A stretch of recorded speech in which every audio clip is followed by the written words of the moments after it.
Glória a Deus. Queridos irmãos e irmãs, todos aqueles que se encontram aqui presentes e aqueles também que nos assistem através das redes sociais, a paz do Senhor. Eu ficaria muito contente de ficar ali sentado e ouvir o Neilton, pastor Neilton. Eu chamo Neilton. O pastor Neilton foi meu aluno na escola bíblica dominical. Entendeu? 15ª classe, Jardim Paulista Baixo, galeria à esquerda. E depois trabalhamos juntos na Almadalp e me alegro de acompanhar e ver o trabalhar de Deus na vida dele e sendo usado por Deus para pregar, ensinar a sua palavra. Então eu me sentiria muito tranquilo ali, mas ele conversou com o pastor Josué e declinou para que tivéssemos a oportunidade de trazer a palavra nessa noite. Aí depois ele resolve com o presidente, com o Josué, o presidente que o escalou. Mas Jesus é bom. Quantos estão alegres nessa noite por terem a oportunidade de estar aqui na presença do Senhor? Amém. O pastor Neilton leu um texto bíblico que fala de esperança e de consolo em tempos de adversidades. Foi um texto que eu, inclusive, separei para lê-lo caso... todas as vezes que eu venho para um culto, quem é pastor e obreiro, todas as vezes que vem para um culto, sempre deve vir preparado para qualquer necessidade ou eventualidade. Então, mesmo quando não estou escalado, não é com a pretensão de ter oportunidade, mas na possibilidade de ter uma oportunidade, é sempre bom ler um texto, meditar no texto, orar por ele e colocá-lo diante de Deus, diante do Senhor. Mas acontece uma outra coisa. Mesmo quando nós temos oportunidade, escalados para pregar ou não, não é difícil, ou melhor dizendo, por vezes acontece que o texto que nós lemos e que nós preparamos, Deus acaba nos dirigindo para uma outra coisa. Já aconteceu com algum aqui? Com algum de vocês? O que aconteceu com todos aqueles, pelo menos com a maioria que pregam a palavra de Deus? E aquele texto que foi lido, aquele texto fica guardado. Porque nada do que Deus dá se perde. Às vezes Ele dá e não queiramos entender Deus. Porque não vai dar para entender. Não tem como entendê-lo. Se entendêssemos, ele não seria quem era. Então, quando Deus age dessa forma, aquela mensagem, aquela passagem, aquele texto fica guardado e, com certeza, em momento oportuno, o Espírito Santo vai trazer a lembrança do texto e vai dar a direção para que aquela mensagem seja pregada.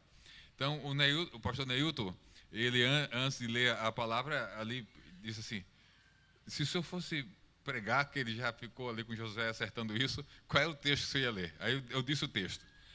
Acontece que acabamos de falar que o texto lido é um texto que é uma mensagem de esperança e de conforto, escrita por Paulo à igreja em Tessalônica. Porque foi uma igreja que estava sofrendo, estava um pouco angustiada pela morte dos crentes. Os crentes estavam morrendo antes da volta de Jesus. E eles esperavam Jesus voltar ainda nos seus dias. E aquela morte dos crentes antes da volta de Jesus causou uma grande preocupação, tristeza e, em alguns casos, até um certo desespero. E foi por isso que Paulo escreveu aquela porção da Epístola aos Tessalonicenses com aquela mensagem de esperança e consolo em razão da volta de Jesus E nessa volta de Jesus, os que estavam ou tinham morrido, junto com os vivos, seriam juntos arrebatados. Teriam seus corpos transformados e juntos eles seriam arrebatados para estarem com o Senhor. E o final da passagem lida fala exatamente da necessidade de consolarmos uns aos outros com essas palavras. Vivemos um tempo da necessidade desse tipo de conforto e consolo, porque muitos dos nossos caríssimos irmãos, amigos, parentes, familiares, muitos foram tomados e levados por ocasião de todo esse processo de pandemia que a gente vive. Então é um tempo de consolar uns aos outros. O crente, ele tem todo o direito, e não há nada de errado em o crente se entristecer quando um parente familiar, um amigo, alguém próximo, querido, parte. É natural. Inclusive, a Bíblia recomenda que devemos nos entristecer, chorar com os que choram e se alegrar com os que se alegram. Então, é bíblico. Quando Paulo escreve dizendo, olha, eu vos escrevo porque eu não quero que vocês se entristeçam como aqueles que não têm esperança. Ou seja, a tristeza desesperada. Não, o crente precisa, inclusive, se entristecer. Esse é um processo psíquico, emocional, que faz parte desse processo que promove a saúde e o equilíbrio diante das perdas. Então é natural que a gente se entristeça. O que não é natural para o crente é que ele se desespere com a morte de alguém, porque nós não somos como aqueles que não têm esperança. E a nossa esperança é que Jesus morreu, ressuscitou e em breve ele voltará. E todos os que morreram junto com aquela geração da volta de Jesus se encontrará com o Senhor e estará para sempre com Ele. Quantos estão reunidos nessa noite com esse tipo de esperança? Amém. Mas o texto que eu gostaria de me voltar me veio ao coração, e creio firmemente que me veio pelo Espírito de Deus, se encontra no capítulo 6 do livro do profeta Isaías. Capítulo 6 do livro do profeta Isaías, versículo 1 ao versículo de número 6. Um texto muito conhecido. E nós estamos no domingo, primeiro dia da semana, chamado... considerado, qualificado como para nós como o dia do Senhor, em alusão à ressurreição de Jesus. E todos os domingos quando a igreja se reúne, ela se reúne com um propósito primordial. Qual é o propósito primordial da igreja quando ela se reúne nos domingos à noite? Adorar a Deus. Inclusive,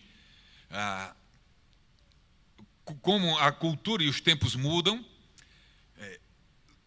não muito distante da nossa época, esse culto dominical, ele era chamado de culto de pregação.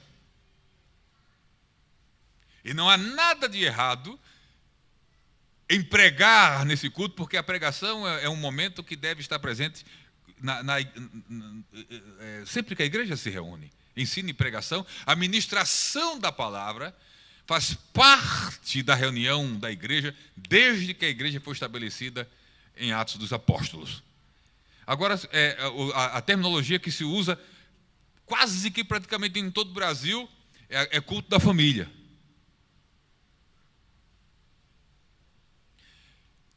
Independente do termo, da nomenclatura, do título que se dê ao culto da igreja, da reunião da igreja no primeiro dia da semana, a reunião da igreja é primordialmente um momento de celebração e de adoração a Deus, onde enquanto a igreja celebra e adora, ela é também edificada pela palavra. Então, esses elementos de um culto cristão estão presentes desde o Novo Testamento e devem estar presentes num culto cristão até a volta de Jesus. Adoração, celebração, ministração da palavra. E é claro, aqui o tempo central, a igreja da sede em Hebreu e Lima já pôde testemunhar muitas vezes a diversidade como Deus muda a direção do culto e até da mensagem, onde nós vamos nos deparar com mensagens de evangelismo, de pregação, de evangelização, nessa tribuna nos domingos à noite, por vezes mensagens com outro caráter, mas sempre com uma mensagem vindo da parte de Deus. E o que me trouxe ao coração, e creio que pelo Espírito nessa noite, Isaías capítulo 6, verso 1 ao 7, foi um momento do culto. Um momento do culto. Um único momento do culto. Esse texto e essa direção de Deus me veio ao coração. E eu fiquei ali, caso se confirme que eu trago uma mensagem nessa noite, vai ser essa que queimou no meu coração. E antes de me levantar, eu estava lendo o texto e extraindo dele uma verdade.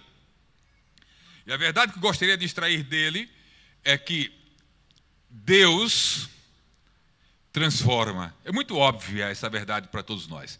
Deus transforma pecadores em adoradores. Deus transforma pecadores, gente que vive na prática do pecado, consciente e deliberada, Deus transforma em adoradores. Não há um único adorador, atenção, não há um único adorador na terra que já não tenha sido um pecador deliberado. Aí vem o processo de Deus de transformar esse pecador deliberado num adorador. Mas qual foi o momento do culto que me veio da parte do Espírito, uma direção em relação a esse texto e aquilo que nós falaremos nesses minutos que nos restam? Foi o momento em que o pastor Josué, após a leitura, pediu para vocês ficarem de pé, e veio o grupo de louvor e cantou aqui, junto com a igreja, um hino. E o que me chamou a atenção, não me chamou a atenção hoje. Isso já me chama a atenção há mais de 30 anos.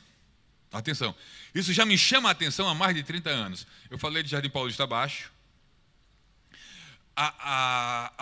Na Umadal da época, Umadalpe da época, em Jardim Paulista Abaixo, nós criamos o primeiro grupo de louvor da igreja em Hebreu e Lima, no início da década de 90. Foi lá, na nossa reunião da Umadalpe, onde, pela graça de Deus, eu era o dirigente. Não existia grupo de louvor, nem no domingo cantava, só se cantava na reunião. Mas onde eu quero chegar?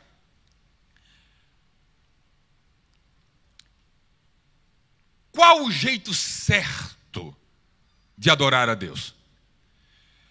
A adoração é uma atitude espiritual. Mas é uma atitude espiritual, Jesus ensinou isso, em algumas oportunidades que tive aqui falamos sobre isso, o pastor já ensinou sobre isso, ouvimos sobre isso, lemos sobre isso na Bíblia. A adoração é uma atitude espiritual. Jesus falou para a mulher samaritana que os verdadeiros adoradores adoram ao Pai em espírito e em verdade. Então, uma atitude espiritual e interior.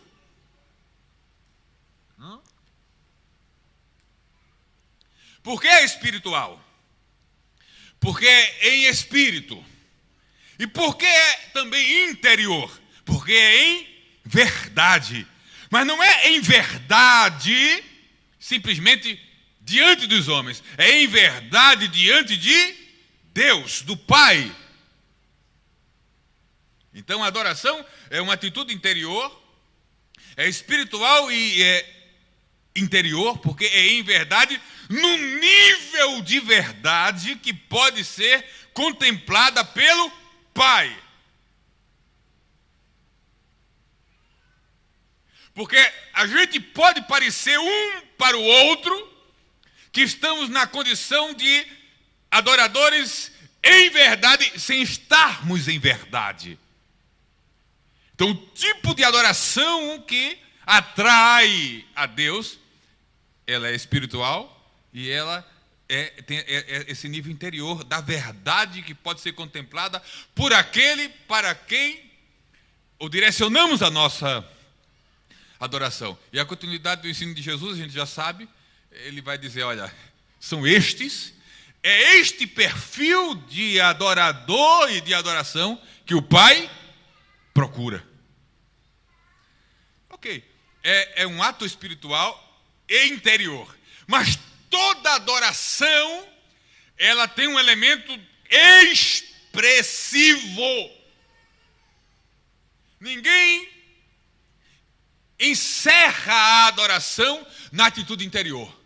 A adoração se expressa em forma de cântico, se expressa em forma de palavras de louvor a Deus, se expressa em forma de gestos. Quando você levanta uma mão enquanto adora a Deus, essa é uma expressão de adoração. Levantar-se para cantar é uma expressão do corpo. Nós adoramos em espírito e em verdade no nível interior, mas a expressão da adoração é corporal. Para a adoração manifestar-se ou expressar-se, ela precisa do corpo, da boca, dos lábios, das mãos, dos pés. E aí tem uma questão interessante sobre a adoração. Isaías 1, 6, 1 a 7. A gente vai para o texto daqui a pouco. Qual o jeito certo? Qual a maneira correta de expressar-se, de expressar a adoração?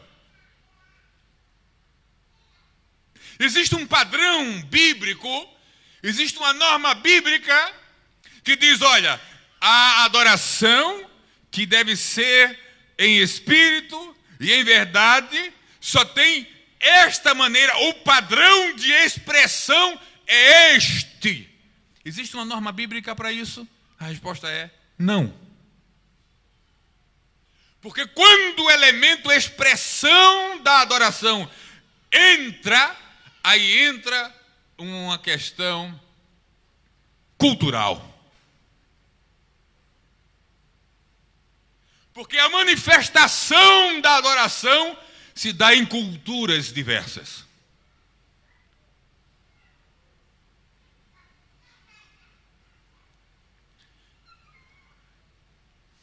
Se você perguntar, ou se não perguntar, observar. Qual é a visão europeia de expressão de adoração? Você sabe como a melhor forma que o europeu compreende, eu vou chamar de europeu raiz. Você sabe qual é o tipo de expressão para o europeu que aponta para o maior nível de reverência no nível da adoração ou de expressão da adoração? É o seguinte: quanto mais introspectivo, quanto mais quieto,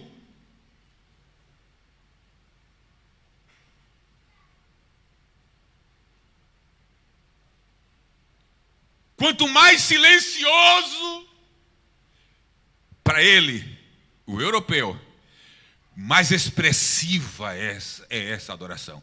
Então é como se fosse uma expressão para dentro, ou que sinaliza da forma mínima possível, ou usa da forma menos expressiva possível o corpo. Porque para o europeu, se ele está num culto e diante de um momento de adoração, ele curva a cabeça, isso é uma expressão para o europeu tremenda de adoração. Ele curvou a cabeça.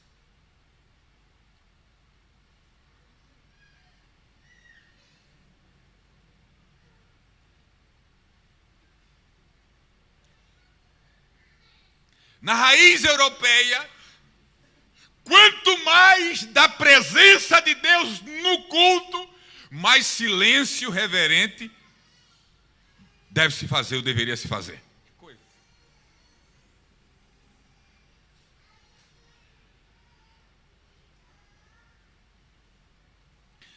Só que o mundo não é a Europa. O mundo é o mundo. Aí você sai da Europa e vai para a África. Aí você observa de que maneira o africano expressa a adoração. Aí ele vai para o extremo do europeu. Para o africano, quanto mais a presença de Deus no culto, mais movimento, mais salto, mais pulo. E vocês não vão se escandalizar que essa é uma igreja missionária. E mais dança. Então é assim. Quanto mais de Deus no culto, o europeu faz. Quanto mais de Deus no culto, o africano. Aí a pergunta é, qual dos dois estão certo em termos de expressão de adoração? A resposta? Dentro da sua cultura. Mas eu falei do europeu e falei do africano e dos brasileiros. Onde a gente fica nesse negócio? Quem é o brasileiro? Vocês sabiam que tem muito brasileiro que não sabe quem é o brasileiro?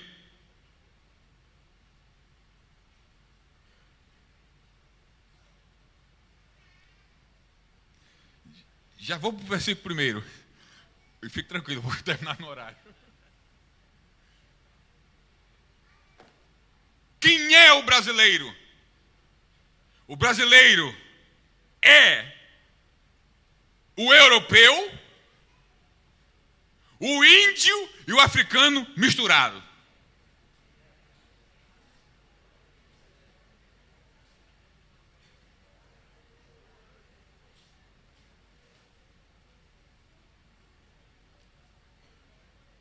Estou falando de adoração, não é aula de antropologia nem de história, não perca o foco. E agora? Agora preciso de um pouco de história rápida. O europeu chegou aqui e encontrou o índio com a cultura própria. Trouxe um modelo de cristianismo católico português.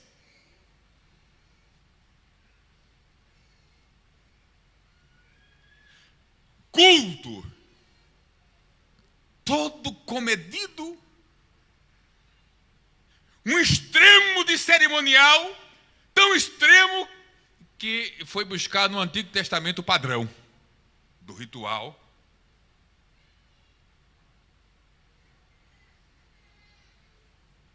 E o povo só assiste o ritual. Então o que é que o cristianismo católico português faz no Brasil?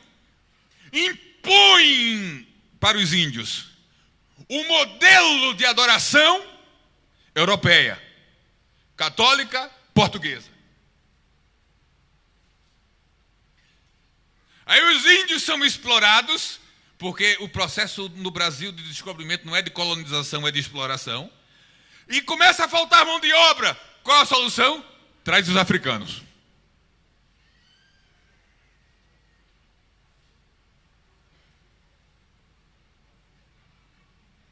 Aí sobre os africanos é imposto o padrão católico, português e europeu de adoração. Missa, etc, etc, etc. Só que tanto os índios como os negros, quando podiam, às escondidas, iam adorar os seus ídolos e deuses do jeito deles. É outra história. E nós somos brasileiros. Mas depois chegaram os protestantes. Mas os protestantes chegaram de onde, meu Deus? Da Europa.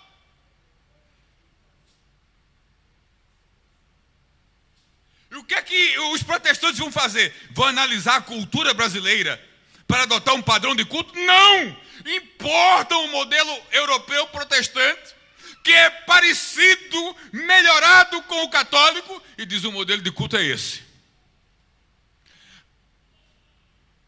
Os hinos, ou a música é essa. É a música europeia. E depois, com a chegada de missionários americanos no Brasil, aí entra a influência americana na música. Mas a pergunta é, o que é que nós temos de índio na nossa música? O que é que nós temos de africano na nossa música? Agora começa a ter. Porque nós sacralizamos a adoração europeia como uma única maneira de adorar. Porque foi a primeira e a única que se conhecia. Vou para a Bíblia. Devemos, na adoração, considerar o elemento cultural. Considerar a igreja que a gente faz parte. A liturgia do culto. Agora, sabe o que aconteceu com a gente? Aí é preciso dizer. Nós ficamos tão acostumados porque nós aprendemos assim ao modelo mais rígido de liturgia europeia, que quando se pede para a gente ficar em pé para adorar, por exemplo, tem gente que não sabe o que fazer com as mãos. Vamos ficar um momento... Não é para ficar, é só... Vamos ficar em pé para adorar a Deus. Aí nós temos uma profunda dificuldade de saber o que faz com as mãos. Porque quando a gente está sentado, a mão segura a Bíblia. Quão bondoso... a harpa, amigo é Cristo, carregou... Agora, quando a gente deixa a Bíblia e a harpa na mão e fica em pé para adorar, vocês precisam olhar daqui. O que é que a gente faz com as mãos? A gente faz isso com as mãos. A gente faz isso com as mãos. A gente levanta... fica com vergonha baixa. A gente fica assim meio...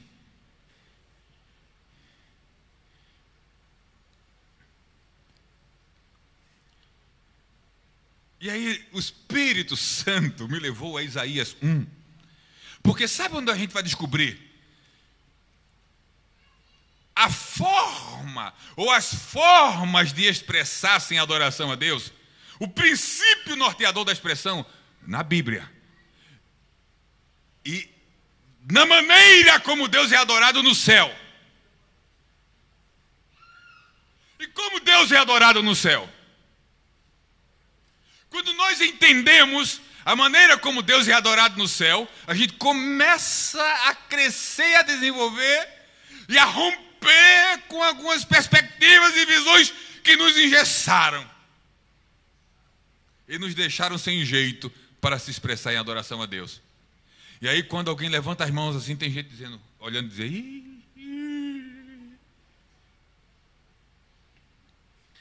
Isaías capítulo 6, versículo 1.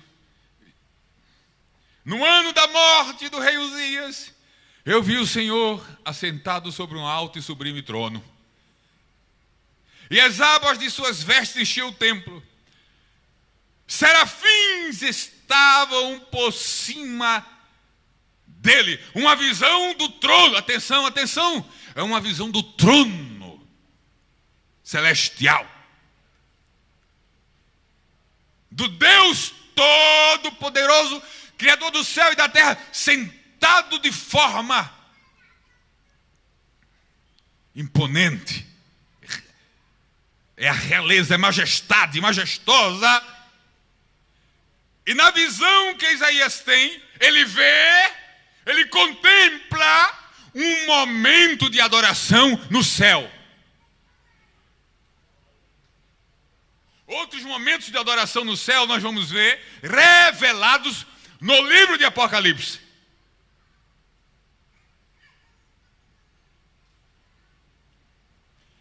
O que aconteceria, atenção, não é para fazer, está sendo gravado, tem meio mundo de gente assistindo. O que aconteceria se no momento de adoração, no domingo à noite aqui, alguns dos irmãos ou das irmãs começassem a cair de joelhos e colocassem a cara no chão, expressando adoração? Muitos iriam se escandalizar, mas foi exatamente o que aconteceu na adoração lá de Apocalipse. Os 24 anciãos se prostraram na presença de Jesus. No céu não é, no céu ninguém se escandalizou. Mas deixa Apocalipse para lá, volta para Isaías, voltemos para Isaías. Versículo 2: serafins estavam por cima dele, cada um tinha 6 asas. Nós temos 2 mãos. Os serafins possuem 6 asas. E o que acontecia lá, nesse momento de adoração? Como se portavam esses serafins? Diz o texto, com 2 asas. Cobriam o rosto. Europa. Reverência.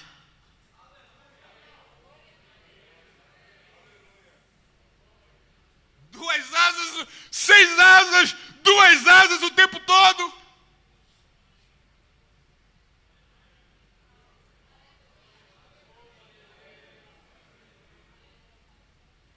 Eu vou para um outro continente que eu não citei.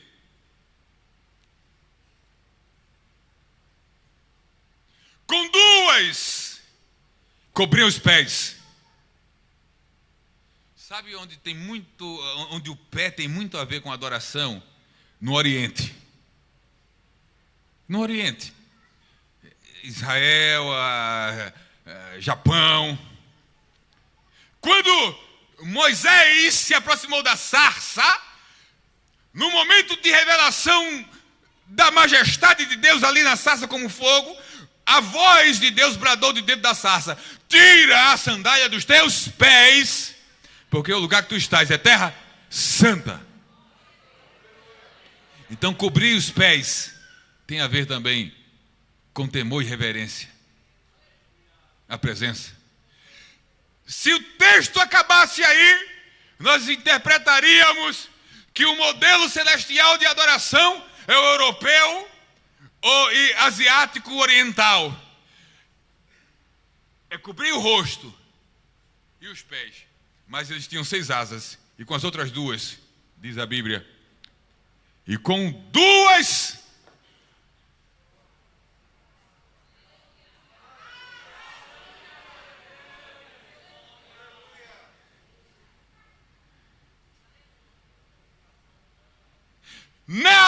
atenção, não estou mudando liturgia de nada, eu estou trazendo uma mensagem do Espírito que vai pelo menos nos ajudar a começar a pensar o que fazer com as mãos quando nos colocarmos em pé para adorar a Deus. Não tem problema nenhum de você ficar em pé e ficar... Se eu tivesse 6 mãos, eu fazia como os serafins fizeram. Ou fazem. Com 2 eu cobria meu rosto, com 2 eu cobria meus pés, e com 2 eu...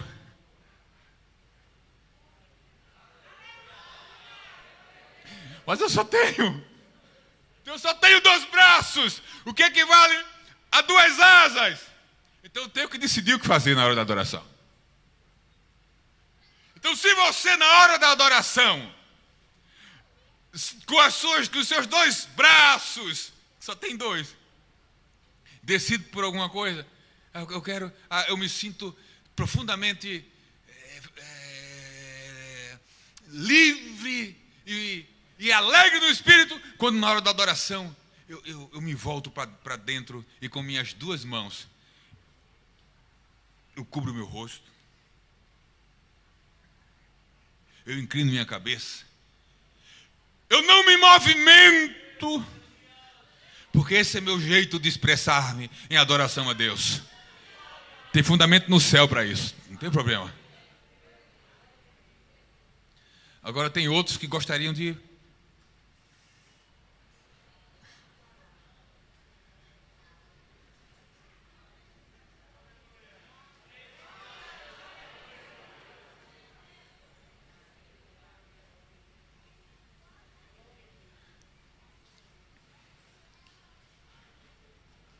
aleluia.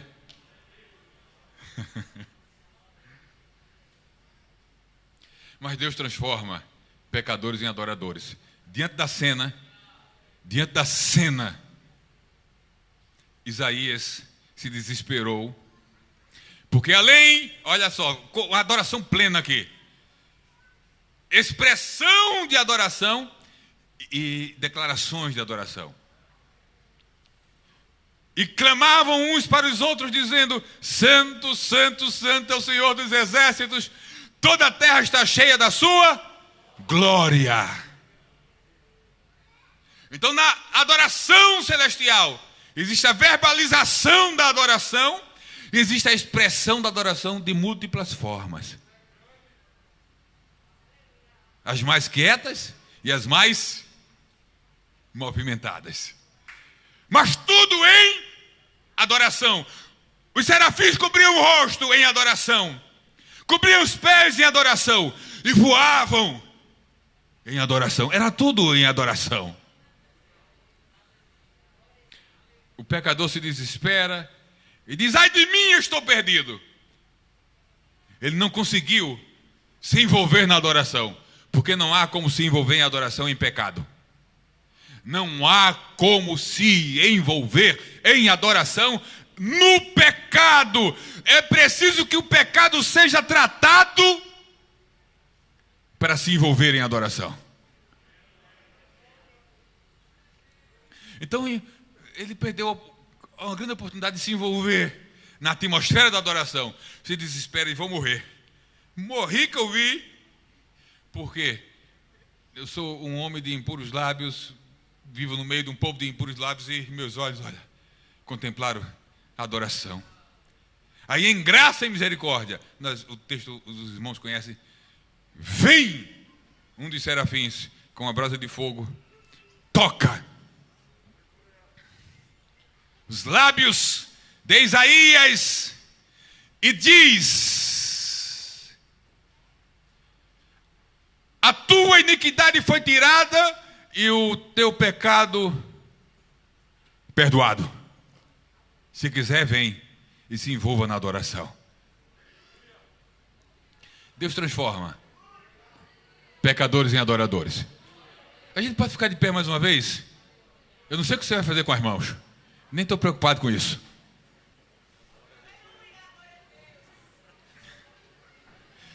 Os meninos do grupo do louvor só tem 2 minutos. Se alinha ali com o pessoal. Olha, não, já estou concluindo. É impossível adorar ou estar na condição de adorador sem que a graça de Jesus possibilite isso, através do perdão e da purificação dos pecados. Mas uma vez purificados e perdoados os pecados, adoremos ao Senhor. Adoremos ao Senhor. Quando você estiver adorando a Deus, não se preocupe com a forma do seu irmão adorar a Deus. Não se preocupe. Adore do seu jeitinho. Adore em espírito e adore em verdade. A expressão e a forma faz parte.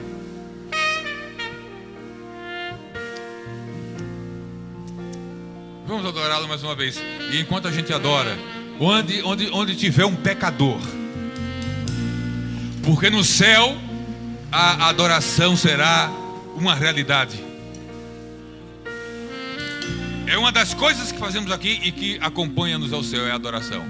E no céu só tem lugar para adoradores que primeiro forem adoradores aqui.